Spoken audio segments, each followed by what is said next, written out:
Blue Jays tore through the Yankees like wet toilet paper for much of the ALDS, winning solidly 3-1 while outscoring New York 34-16.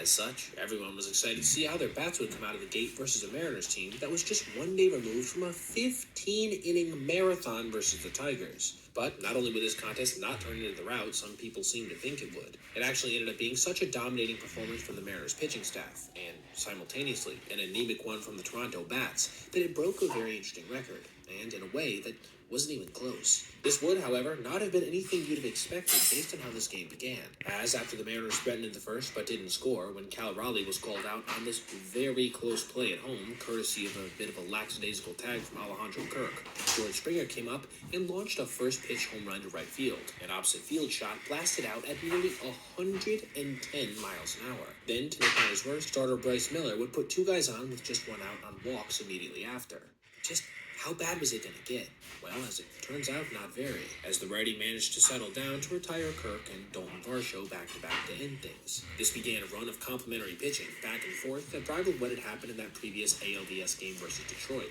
as each starter traded zeros through the next 4 innings, with starter Kevin Gausman for the Blue Jays not allowing the Mariners to get a single base runner in this time, and Miller retiring Toronto's potent lineup with ease inning after inning, never registering more than 11 pitches in any frame in this time, including 3 straight with under 10. This takes us to the 6th, when things got flipped on their head decidedly, as after 2 easy outs, big dumper Cal Raleigh proceeded to crush a 420-foot home run to right field, his second of the playoffs. But Seattle wasn't done yet. Jorge Polanco, on the 7th pitch of a tough at-bat from the switch hitter, would come through to line a single to left field off of Brendan Little, giving his team the lead for the first time on the night. Miller would then hop right back on the mound and be forced to work the most he had since the first, though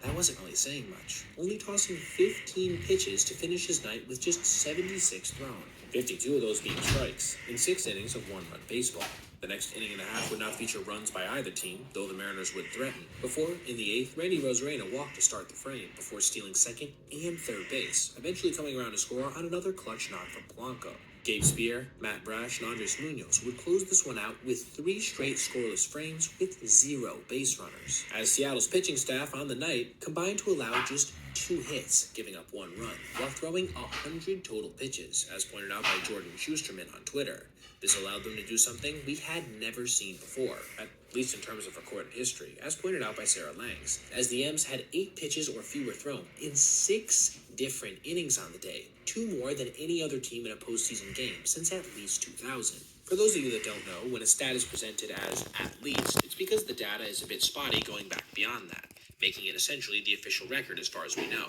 That meant that simultaneously, the M's had managed to pitch one of the most efficient games in postseason history, along with the Blue Jays registering one of the least stressful offensive performances past the first inning.